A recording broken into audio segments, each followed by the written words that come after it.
Welcome back to Creative Excuses. Today we are chatting about some of the recent changes to my Baldur's Gate 3 overhaul mod, Baldur's Gate 3 Chocolate Edition.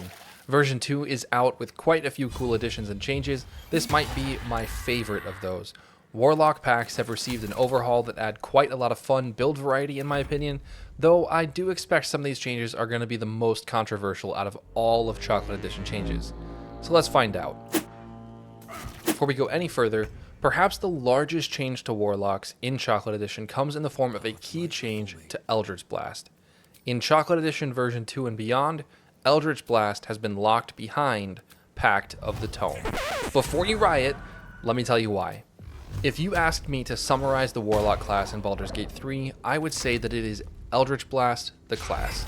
Eldritch Blast is such a powerful feature, being a 1d10 cantrip that can inherit up to 6 times your charisma modifier in damage, that it dominates the class. That 6 times your charisma modifier is also crazy because you can get a higher charisma score than maybe any other stat except strength in the vanilla game, which is pretty freaking nuts. Add in all of the other effects that you can stack on top of this triple hitting cantrip, and Eldritch Blast is just so good that the Pact boons could not exist, and the class would still be perfectly competent and on par with the other most powerful classes in the game. The power budget of the class is just so heavily tied to this cantrip that locking it behind Pact of the Tome allows me to offer some seriously powerful effects to the class. This is all while still offering some strong but limited buffs to Pact of the Tome itself in the form of spells that can be used with your Warlock spell slots. But I'm getting a little ahead of myself. It's worth noting that all Warlocks can still get access to Eldritch Blast through Spell Sniper if they choose to, so you can have your cake and eat it too, especially given Warlocks, like all vanilla classes in Chocolate Edition, get an additional feat at level 2. Anyway, moving Eldritch Blast out of the core kit of the class and into the Tome also makes room for some more interesting invocations, which is where I want to start. Because I locked Eldritch Blast behind being a Tome lock, I wanted to make sure basic cantrips could still pop off and have a bit of that Eldritch Blast flavor, so Agonizing Blast has been made to work on any cantrip that isn't a weapon attack. In the early game, this has some interesting effects because it makes Bone Chill into the same 8.5 average damage as Eldritch Blast, assuming a +3 charisma modifier. This means your early game damage is pretty unaffected, and actually your minimum damage goes up, which is pretty nice. Now, Agonizing Blast does not work on weapon attack cantrips like Booming Blade, Lightning Strike, or Zephyr Shot, which are all available to Warlocks because they would be able to stack Agonizing Blast and Life Drinker together with the additional cantrip damage for some truly crazy, resource-free damage. However, as a consolation for these cantrips, and for more weapon-oriented Warlocks in general, Life Drinker has been moved to a level 9 Warlock invocation option. It also works for any weapon attack, not just melee attacks. Another stable Warlock invocation is Repelling Blast, and it too has been buffed to work on any damaging cantrip, but it only pushes enemies 3 meters instead of 4.5. It isn't quite as strong then, but it is much more available and is quite powerful still. It's also worth noting that this works on Booming Blade and the other blade cantrips and bow cantrips, meaning you can smack a melee opponent with Booming Blade and knock them back, forcing them to move on their next turn to get back to you and take the extra damage. This is quite powerful. With the changes to Agonizing Blast and Repelling Blast, much of the fun of the Eldritch Blast build has been preserved for all Warlocks in a way that seems pretty fair and reasonably balanced to me. As you go through the game, your non-Eldritch Blast cantrips will of course lose some power relative to an Eldritch Blast setup, but that can always be rectified with a feat choice if you want. Another invocation change is that the Book of Ancient Secrets, the invocation that allows you to cast Ray of Sickness, Silence, and Chromatic Orb, has been buffed to allow you to use your Warlock spell slots on these. That means that this invocation will scale with you throughout the game, and Chromatic Orb won't become useless almost immediately. The last big invocation change is that there's actually a new one, and it's meant to help out more weapon-oriented Warlocks, regardless of being Bladelock or not. This one is called Eldritch Training and is available at level 5. It grants a flat +1 to attack and damage rolls with weapons, functioning almost like an early Life Drinker for those blade and bow cantrips, but also helping out with the Pact of the Blade's new summoned weapons. So let's talk about Pact of the Blade. At level 3, Pact of the Blade appears unchanged. You can of course still bind a melee weapon in your hand to yourself and use that weapon. And you can still summon a magical Pact weapon, but those Pact weapons are getting a major upgrade.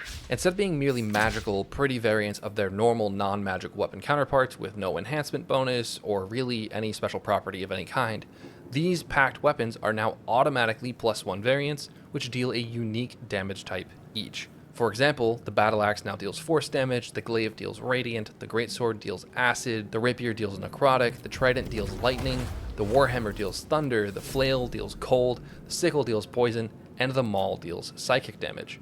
These damage types will override all effects based on your weapon damage type, which is quite fun and allows you to find a way around most resistances. Or, in the case of Poison, with the new Poisoner feat, you can even bypass damage immunities entirely, which is pretty awesome. At level 5, the Pact of the Blade unlocks extra attack as usual, which is plenty powerful and didn't get a buff. But at level 9, with Deepest Pact, there is another new buff. Blade Locks can cast Banishing Smite using their Warlock spell slots, which is extremely powerful.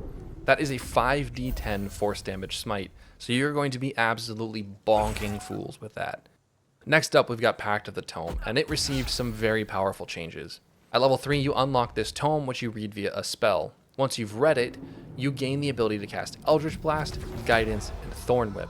Now remember, Thorn Whip is a bonus action in Chocolate Edition, so this is actually a huge power spike already, especially with the Agonizing Blast changes. At level 5, with the Deepen Pact passive, the Tome's second chapter unlocks for you to read. It grants you the ability to cast Animate Dead, Glyph of Warding, and Haste with Warlock spell slots. Call Lightning was replaced with Glyph of Warding to give the Tome significantly more versatility, and the spells use Warlock spell slots as a sort of balancing measure.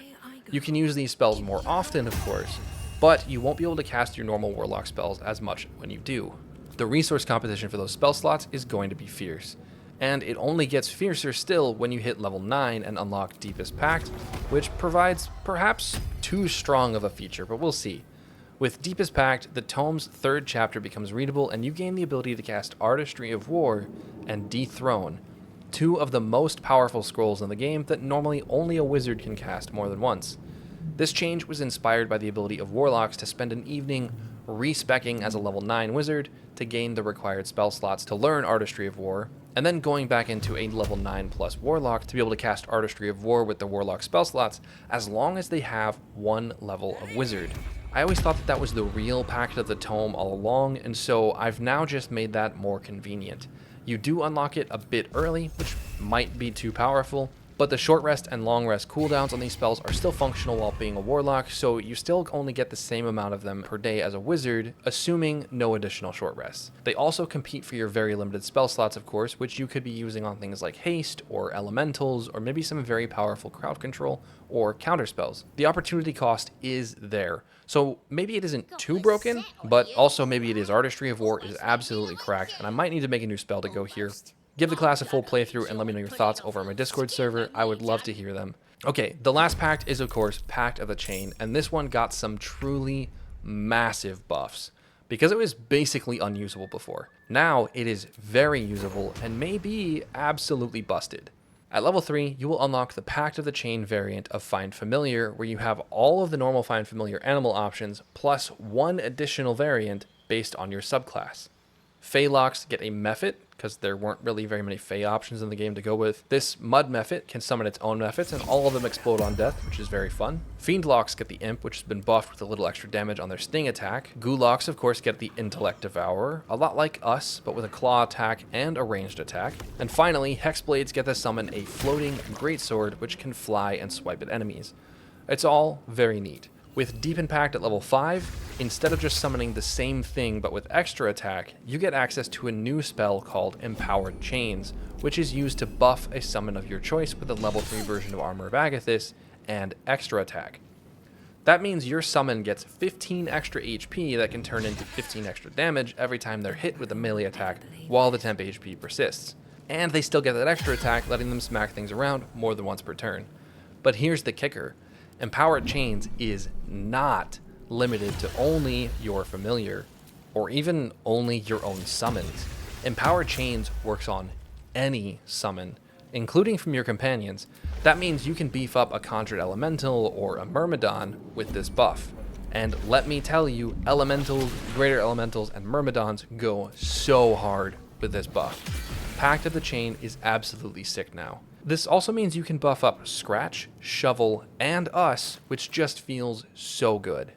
At level 9 with Deepest Pact, you're going to get a second buff for your summons. This one only lasts 5 turns and it costs a bonus action, but with this buff active, your summons are going to get a +3 flat bonus to all of their ability scores, generally making them more accurate and a little harder to hit while in combat.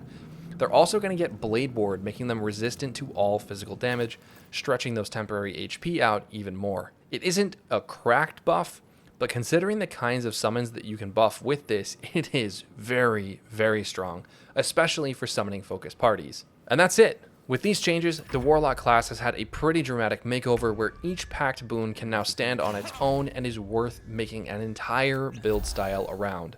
Warlock can still be an Eldritch Blast class if you let it, but the options are now there to make build variety quite a bit more enticing. I hope you enjoy it as much as I am. Until next time, I'll see you all in the next excuse.